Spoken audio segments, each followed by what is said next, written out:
Hello friends, good morning. இன்றைக்கி காலையில் tiffin வந்து இட்லி தக்காளி குருமா பண்ண போகிறேன். நான் என் ஸ்டைலில் பண்ணுறேன்.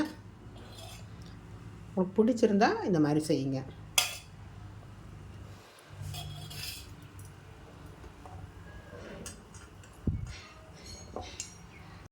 Hello friends, good morning. இன்றைக்கி வந்து காலையில் டிஃபன் வந்து தக்காளி குருமா இட்லி. அதுக்கு என்னென்ன வச்சுருக்கேங்கிறத சொல்லிடுறேன்.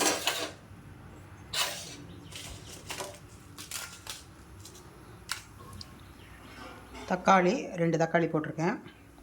சின்ன வெங்காயம் கொஞ்சம், 3 வரமிளகா, 2 காஷ்மீரி மிளகா கலருக்கு, பொட்டுக்கடலை, தேங்காய், இஞ்சி போட்டிருக்கேன். இப்போ வந்து எண்ணெய் காஞ்சிருச்சு. இதில் வந்து சின்ன வெங்காயம் போட்டால் டேஸ்ட் இருக்கும்.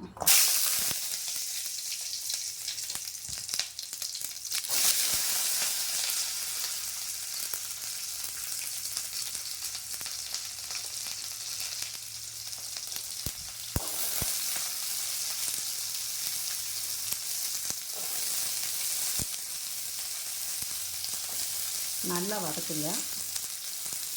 மிளகா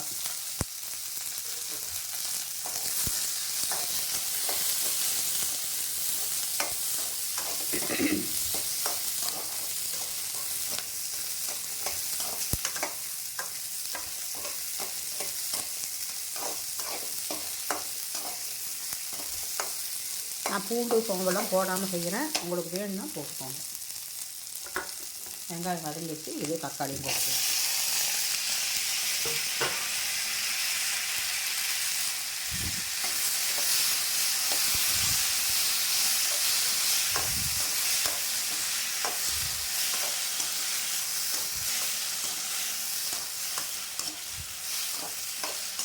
இதில் பூண்டு சோம்பு பட்டை இதெல்லாம் வேணும்னா நீங்கள் போட்டுக்கோங்க. நான் போடாமல் செய்கிறேன்.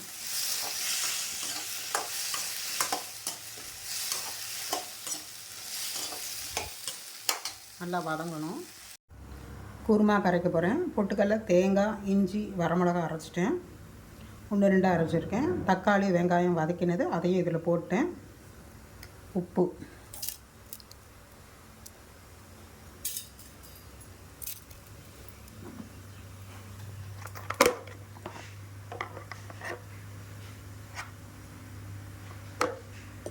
மஞ்சள் பொடி போட்டிருக்கேன்.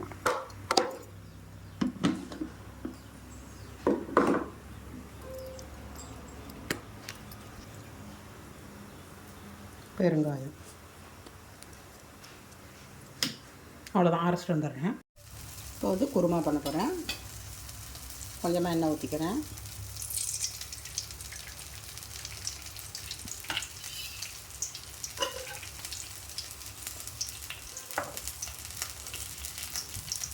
கடுகு, கருவேப்பிலை இருந்தால் கருவேப்பிலை போட்டுக்கோங்க.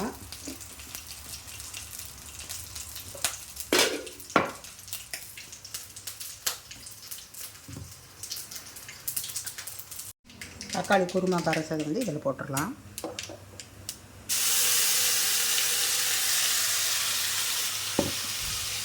கொஞ்சம் தண்ணி ஊற்றிக்கலாம். எல்லாமே கரைச்சி ஊற்றியாச்சு. இதுலேயே உப்பு மஞ்சள் பொடி எல்லாமே போட்டுட்டேன். இதுக்கு புளி ஊற்றணும்னு அவசியம் இல்லை. நல்லா கொதிக்கணும். கொஞ்சமாக நல்லெண்ணெய் எண்ணெய் ஊற்றிக்கலாம். விருப்பப்பட்டால் ஊற்றிக்கோங்க, இல்லைன்னா விட்டுருங்க. குருமா ஆனவுன்னு உங்களுக்கு காமிக்கிறேன். இட்லி ஊற்றி வச்சுருக்கேன். அதில் நெய் மேலே ஊற்றிருக்கேன். தக்காளி குருமா ஆயிடுச்சு.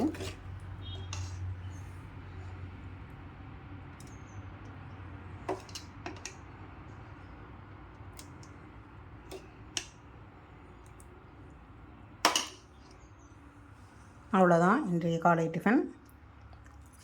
என்னோடய சமையல் பிடிக்கும்னு நினைக்கிறேன். பிடிச்சிருந்தால் மறக்காமல் லைக் பண்ணுங்கள், ஷேர் பண்ணுங்கள், சப்ஸ்கிரைப் பண்ணுங்கள், எனக்கு சப்போர்ட் கொடுங்க. பெல் ஐக்கான் கிளிக் பண்ணுங்கள். வேறு டிஷ்ஷில் சந்திக்கிறேன். பை.